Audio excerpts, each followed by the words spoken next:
스즈키와 아야부사는 너무나 극단적이어서 말 그대로 일본 브랜드들이 오토바이에 전자적으로 제한을 두도록 강요했습니다. 안전 때문이 아니라 정치적인 두려움 때문이었죠. 1999년 스즈키는 많은 슈퍼 스포츠카들이 아직 280에 도달하기 위해 고군분투하던 시대에 실제 312km/h를 초과할 수 있는 로드바이크를 출시했습니다. 그리고 가장 터무니없는 점은 그것이 한정판의 이국적인 오토바이가 아니었다는 것입니다. 그것은 스즈키였습니다. 보증이 있었죠. 거울도 있었고요. 그리고 대륙을 가로지를 수 있었고 독일 고속도로에서 아야부사는 전속력으로 질주했습니다. 혼다가 블랙버드로 세계에서 가장 세련된 오토바이를 만들려고 하는 동안 스즈키는 훨씬 더 공격적인 일을 했습니다. 혼다를 굴욕시키기 위해 특별히 고안된 미사일을 만들었죠. 말 그대로요. 왜냐하면 아야부사는 송골매를 의미하기 때문입니다. 그리고 송골매는 블랙버드를 사냥하죠. 그것은 우아한 마케팅이 아니었습니다. 그것은 공개적인 위협이었죠. 그리고 최악은 그것이 통했다는 것입니다. 아야부사는 속도 전쟁에서 이겼을 뿐만 아니라 너무나 잔인하게 파괴하여 일본은 그것을 막기 위해 비밀 협정을 맺어야 했습니다.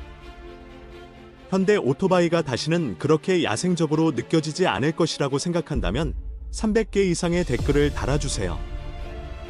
아야부사가 왜 존재하는지 이해하려면 그것이 탄생한 산업적 맥락을 이해해야 합니다. 90년대는 혼다, 가와사키, 야마하, 스즈키라는 일본의 4대 브랜드가 엔지니어링으로 위장한 마케팅 전쟁을 벌인 10년이었습니다. 그리고 최고 속도가 교환에 통하였습니다.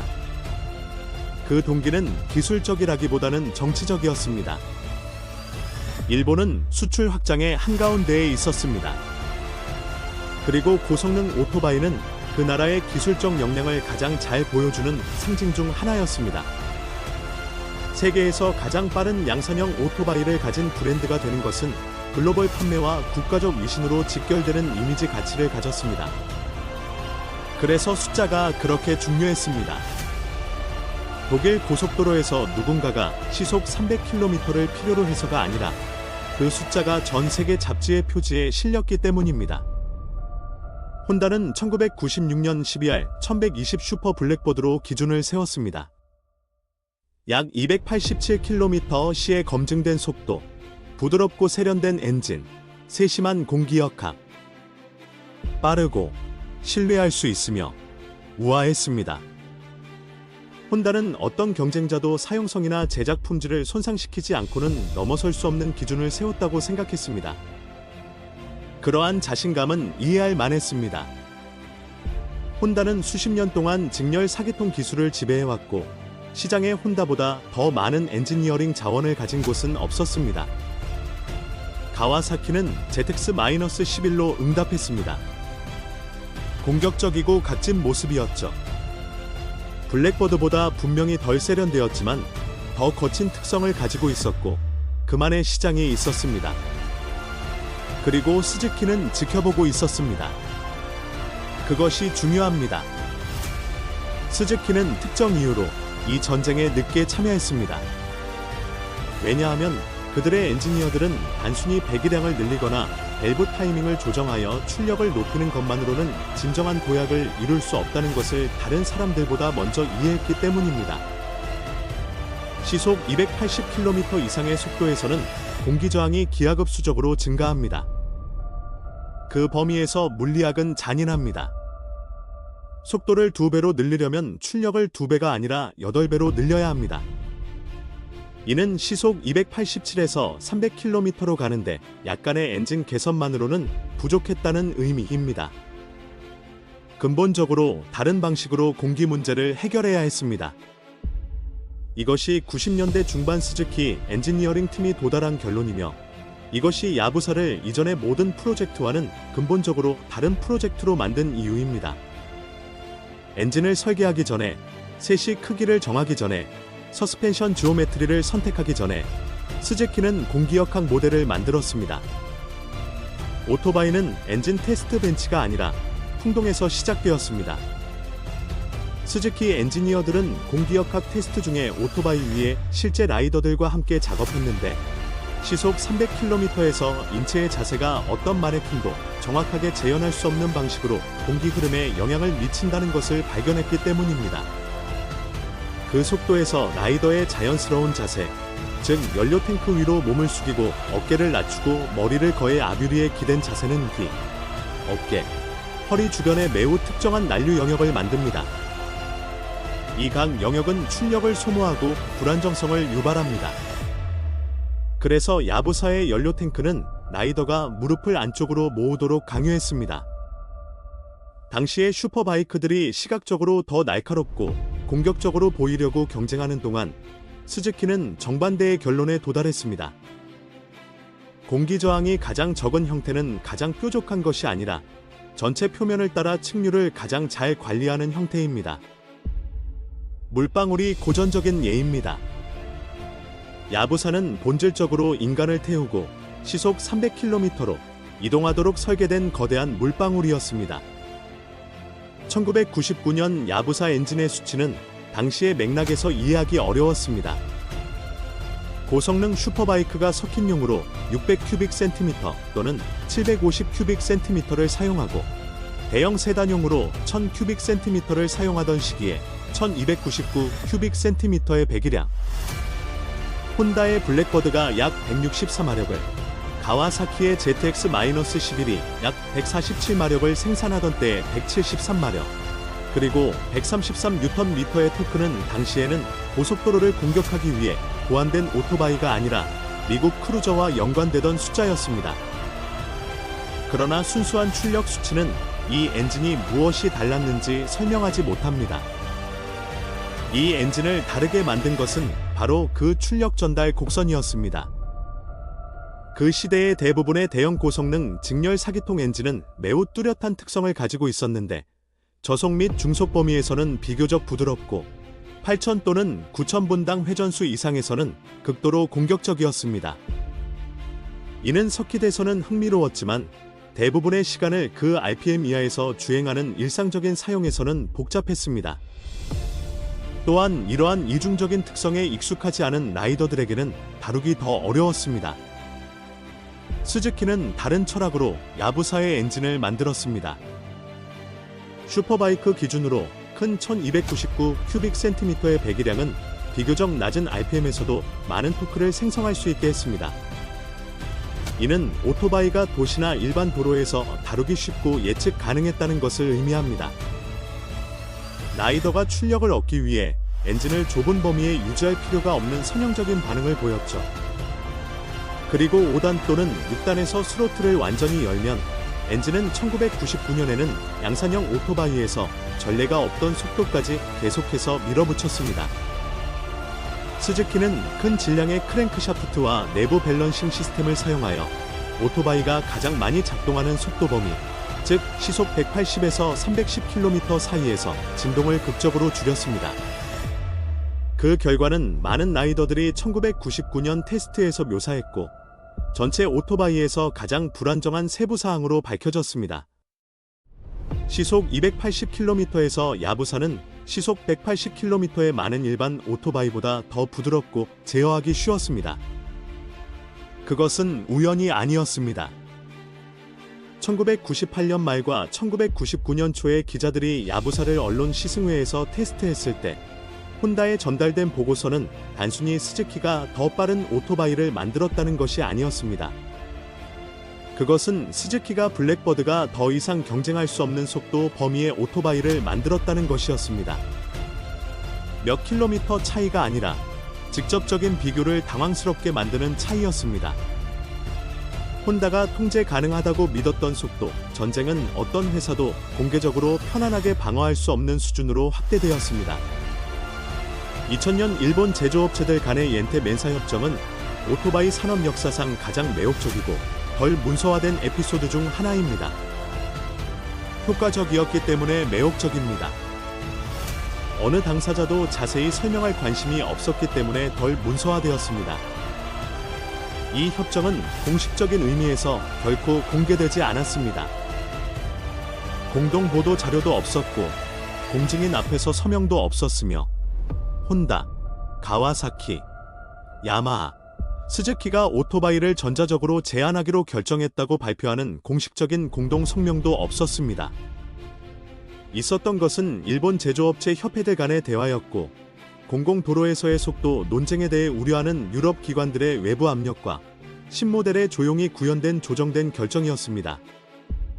합의된 제한 속도는 시속 299km였습니다. 300이 아니었습니다. 299는 기술적으로 각 브랜드가 자사의 오토바이가 300에 도달할 수 있다고 말할 수 있게 하는 숫자였는데 속도 제어 시스템이 개입하기 전에 속도계가 299에 도달할 것이기 때문입니다. 그것은 그 공식화에 있어서 너무나 일본적이어서 마케팅 정신을 보존하면서 협정의 문자를 거의 우아하게 준수하는 것이었습니다. 구현은 순전히 전자적이었습니다. 엔진은 수정되지 않았습니다. 그 오토바이에 설치된 기계적 동력 브레이크는 연소실, 배기 또는 밸브 타이밍에 대한 제한이 아니었습니다. 오토바이가 시속 299km에 도달했음을 감지하면 연료 분사를 줄여 속도가 더 이상 증가하지 않도록 하는 것은 엔진 관리 시스템이었습니다. 적절한 기술 지식을 가진 사람은 그 제한을 비교적 쉽게 제거할 수 있었습니다. 그래서 수년 동안 수천 개의 잠금 해제 키트가 애프터마켓에서 판매되었습니다. 이 맥락에서 가와사키의 이야기는 사태가 얼마나 심각했는지를 특히 잘 보여줍니다. 제텍소클은 협상이 진행될 때 고급 개발 단계에 있었고 야부사를 왕좌에서 끌어내리는 매우 구체적인 목표를 가지고 설계되었습니다. 이 프로젝트에는 알루미늄 모노코크 셰시가 포함되었습니다. 일반적인 슈퍼바이크는 비싸고 제조하기 어렵기 때문에 사용하지 않았지만 우수한 강성과 질량 분포를 제공하는 구조적 개념이었습니다. 램 공기 흡입구는 거대했으며 고속에서 동압을 최대화하도록 설계되었습니다. 가와사키의 내부 예측은 전자적 제한 없이 시속 320km를 초과하는 실제 최고 속도를 가리켰습니다. 2000년에 ZX-12R이 시장에 출시되었을 때 시속 299km로 제한되어 있었고 가와사키는 야부사보다 최고 속도에서 기술적으로 우월한 기계를 만드는데 수년간의 개발과 상당한 자원을 투자했지만 그 능력이 전자적으로 잠긴 채 시장에 출시했습니다. 모노코크 셰시, 극단적인 공기역학, 과도하게 큰 엔진, 그 모든 잠재력이 이슈의 코드 몇 줄에 의해 묶여 있었습니다. 이 협정은 또한 중요한 지리적 범위를 가졌습니다. 시속 299km 제한은 주로 유럽 및 일본 시장 모델에 적용되었습니다. 북미와 같은 일부 시장에서는 동등한 규제가 없었기 때문에 상황이 더 복잡했습니다. 이는 흥미로운 비대칭을 만들었습니다. 동일한 오토바이가 목적 시장에 따라 다른 전자 사양으로 판매되었고 이는 수년간 병행 수입 및 개조 시장을 활성화시켰습니다. 하야부사를 중심으로 형성된 개조 문화는 우연이 아니었습니다. 그것은 스즈키가 개조를 용이하게 하는 것과는 완전히 다른 이유로 내린 엔지니어링 결정의 직접적인 결과였지만 거의 필연적으로 그러한 효과를 가져왔습니다. 시속 300km로 지속적으로 안정적으로 작동할 수 있는 엔진을 만들기 위해 스즈키는 일반적인 슈퍼바이크보다 훨씬 더 높은 구조적 안전 마진이 필요했습니다. 그 속도에서 엔진 내부 부품이 받는 기계적 스트레스는 시속 250km보다 훨씬 더 큽니다. 블록은 더 높은 연소 압력을 견뎌야 합니다. 커넥팅 로드는 더 극심한 관성력 하에서 작동합니다. 크랭크샤프트는 더 긴 시간 동안 비틀림 하중을 전달합니다. 냉각 시스템은 더 많은 열을 방출해야 합니다. 그 결과는 정상적인 사용 조건에서는 한계에 훨씬 못 미치는 구조적 마진으로 제작된 엔진이었습니다. 피스톤, 커넥팅 로드, 블록 등 모든 것이 173마력에 필요한 것보다 과도하게 설계되었는데 이는 다른 어떤 양산형 오토바이도 도달하지 못했던 속도에서 극한의 사용 조건을 견뎌야 했기 때문입니다. 드래그 레이싱 및 속도 개조자들이 하야부사로 작업하기 시작했을 때 그들은 극한 개조의 세계에서 극히 드문 것을 발견했습니다. 엔진이 버텨냈습니다. 적당한 터보의 추가 출력뿐만 아니라 그 시대의 다른 어떤 일본산 블록에서도 몇 분 안에 엔진을 파괴했을 과급 압력을 견뎌냈습니다. 하야부사를 이용한 드래그 레이싱 세계의 발전은 눈부셨습니다. 출시 후 천 몇 년 동안 개조자들은 적당한 크기의 터보로 시작하여 출력을 300 또는 350마력으로 높이면서 신뢰성을 유지했습니다. 시간과 축적된 경험을 통해 그 한계는 1999년에는 터무니없게 보였을 수치까지 밀어붙여졌습니다. 경쟁을 위해 준비된 하야부사 엔진은 원래 또는 최소한으로 수정된 내부 부품으로 400마력에 도달했습니다. 단조 내부 부품과 터보와 결합된 아산화질소 시스템을 갖춘 더 극단적인 설치는 원래의 블록과 실린더 헤드를 유지하면서 500마력을 초과했습니다. 그 결과 하야부사의 엔진은 자연스러운 맥락을 벗어나 완전히 다른 차량에 나타나기 시작했습니다. 준비된 하야부사 엔진의 출력 대 중량비는 중고 시장에서의 구매 비용과 비교할 때 어떤 대안과도 견줄 수 없었습니다. 경쟁용 버기, 경량 키트카, 속도 기록용 스트림라인. 엔진은 스즈키가 전혀 예상하지 못했던 용도를 찾았습니다. 영국의 경량 레이싱카 제조업체인 레디컬 스포츠카는 수년간 일부 모델의 하야부사 기반 엔진을 사용했는데 이는 어떤 자동차 엔진도 따라올 수 없는 비용으로 필요한 출력, 경량화 및 내구성의 조합을 제공했기 때문입니다. 여기에는 기계적인 것을 넘어선 문화적 요소가 있습니다. 하야부사는 인터넷 이전 시대에는 여전히 드물었던 방식으로 지식을 공유하는 글로벌 개조자 커뮤니티를 만들었습니다. 전문 포럼들은 어떤 개조가 효과가 있었는지, 어떤 한계가 실제였고 어떤 것이 신화였는지, 그리고 완전히 다른 용도로 오토바이를 어떻게 구성해야 하는지에 대한 수십 년간의 집단적 경험을 축적했습니다. 그 커뮤니티는 하야부사를 단순한 양산 모델 이상으로 만들었습니다. 그것을 플랫폼으로 만들었죠. 하야부사의 수석 디자이너인 요시이라는 개발 과정에서 특이한 상황에 직면했습니다. 그는 당시 스포츠 오토바이의 모든 미적 기준에 어긋나는 외관을 가진 오토바이를 내부적으로 발표해야 했고, 그것을 취향의 논리가 아니라 풍동 데이터로 정당화해야 했습니다. 90년대의 오토바이들은 고성능 오토바이에 대한 매우 명확한 미학을 가지고 있었습니다. 각진 선, 잘려나간 듯한 페어링, 움직이지 않아도 속도를 전달하는 시각적인 공격성. 그 시대의 최고의 슈퍼바이크들, 혼다 12R 900RR 파이어 블레이드, 두카티 916, 1세대 야마 R1은 정지해 있을 때도 빠르게 보이는 물체들이었습니다. 그 형태는 시장이 인식하고 가치를 부여하게 된 스포티함의 시각적 서사를 따랐습니다.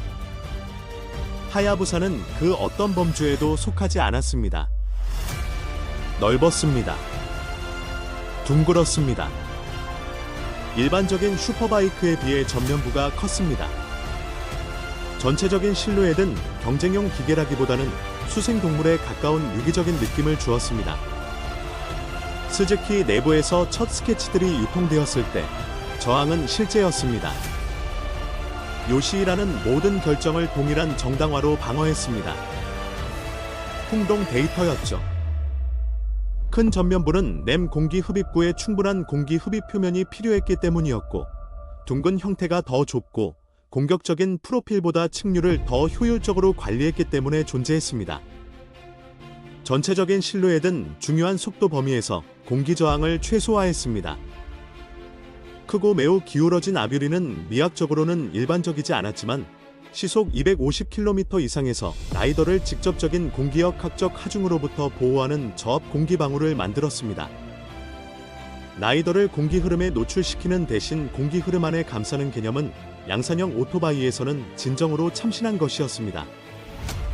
일반적인 슈퍼바이크는 구조적 경량화를 우선시했고, 라이더가 고속에서 공기압에 적극적으로 맞서야 한다는 것을 받아들였습니다. 하야부사는 그 하중을 줄여 라이더가 오토바이를 잡는 물리적 노력이 상당했을 속도에서도 더 편안하고 효율적인 자세를 유지할 수 있도록 노력했습니다. 그러한 디자인 철학에서 비롯된 안정성은 사용자들에게 구체적인 심리적 효과를 주었습니다. 시속 260km에서도 안정적이고 예측 가능한 느낌을 주는 오토바이는 라이더가 본능적으로 속도를 줄이지 않도록 유도합니다. 1999년 언론 테스트는 아야부사가 다른 어떤 오토바이에서는 완전한 집중과 긴장된 자세를 요구했을 속도에서도 얼마나 안심할 수 있었는지에 대한 언급으로 가득했습니다. 그러한 평온함은 공기역학적, 기계적 관점에서 실제였으며 일반 대중에게 그러한 것을 판매하는 것의 안전성 함의를 생각하는 사람들에게 가장 불편함을 주었던 디자인 측면이기도 했습니다.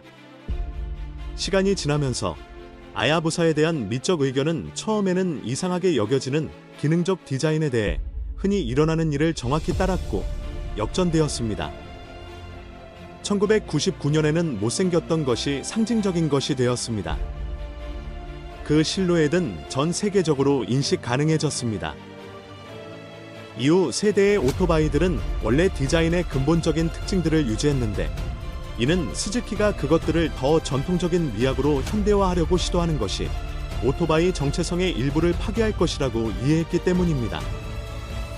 아야부사는 특정하고 일관된 방식으로 못생겼으며 그 일관성은 시간이 지나면서 개성이 됩니다. 2021년 스즈키는 아야부사의 3세대를 출시했습니다. 그것은 산업계 누구도 확신하지 못했던 결정이었는데 그 이유는 그것이 등장한 맥락이 1999년과는 근본적으로 달랐기 때문입니다. 전동화는 모든 부문에서 진행되고 있었습니다. 유로 5 배출 규제는 대배기량 엔진 개발에 심각한 제약을 가했습니다. 하이퍼스포츠 시장은 해당 부문의 인기가 절정에 달했던 시기에 비해 구매자 기반이 위축되었습니다. 그럼에도 불구하고 스즈키는 아야부사를 유지하기로 선택했습니다. 3세대는 상당한 기술적 변화와 함께 의도적인 철학의 연속성을 가지고 출시되었습니다. 엔진은 여전히 1340cm 직렬 4기통으로 원본보다 약간 더 크며 1999년부터 오토바이의 특성을 정의했던 모든 RPM 범위에서 강력한 토크를 내는 동일한 목적을 가지고 있었습니다. 유럽에서의 출력은 유로 5 규제로 인해 190마력으로 규제되었지만 완전 버전 엔진은 약 190마력에 150Nm의 토크를 생산했는데 이 수치는 2021년에는 시장에서 가장 극단적인 것은 아니었지만 여전히 완전히 유효했습니다.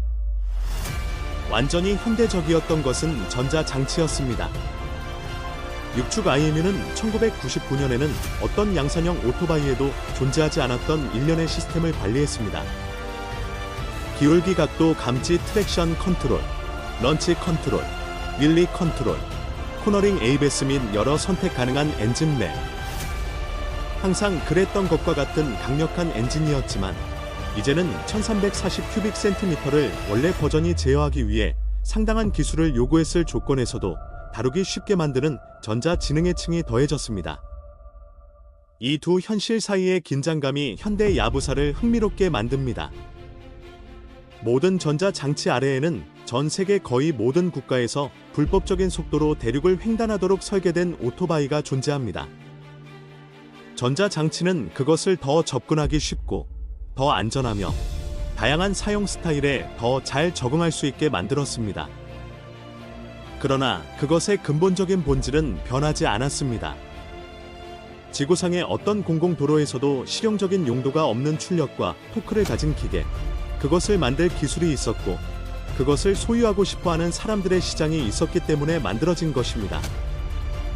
그것이 야부사를 지금까지 만들어진 거의 모든 다른 오토바이와 구별하는 점입니다. 소비자 연구에 의해 식별된 시장 틈새를 채우기 위해 설계된 것이 아니었습니다. 스즈키에는 그것을 만들 수 있는지 알고 싶어하는 엔지니어들이 있었고 90년대 시장이 그 질문에 대한 자금 지원된 답변을 가질 조건을 만들었기 때문에 설계되었습니다. 그 결과는 이전에 존재하지 않던 범주를 정의한 물건이었습니다. 전체 산업의 행동을 바꾸었습니다. 그것을 죽였어야 할 여러 세대의 규제를 견뎌냈고 25년이 넘도록 계속 생산되고 있습니다. 스즈키 야부사는 극히 소수의 오토바이만이 달성하는 일을 해냈습니다. 단순히 그 시대를 지배한 것이 아니었습니다. 산업의 전체적인 행동을 바꾸었습니다. 일본이 속도 전쟁을 멈추도록 강요했습니다. 현대 하이퍼 스포츠 문화를 창조했습니다. 극단적인 오토바이도 신뢰할 수 있다는 것을 증명했습니다. 그리고 공기역학을 로드바이크의 진정한 무기로 만들었습니다. 그래서 오늘날 안정성, 공기역학적 하중, 최고 속도에 집착하는 모든 빠른 오토바이들은 야부사에게 빚을 지고 있습니다. 심지어 거대한 날개를 가진 현대 오토바이들도 스즈키와 같은 제조업체들이 공기가 순수한 출력보다 더 중요할 수 있다는 것을 증명했기 때문에 존재합니다. 그리고 아마도 그것이 일반 팬과 이 오토바이를 진정으로 이해하는 사람을 구분하는 점일 것입니다. 많은 사람들은 야부사가 빨랐기 때문에 유명했다고 믿습니다. 아닙니다. 규칙을 바꾸었기 때문에 유명했습니다. 그리고 그런 기계들이 결국 전설이 되는 것입니다. 이제 저에게 말해주세요. 만약 스즈키가 내일 전자적 제한 없이 완전히 해방된 야부사를 출시한다면 그것이 여전히 두카티, BMW, 가와사키를 겁줄 수 있다고 생각하나요?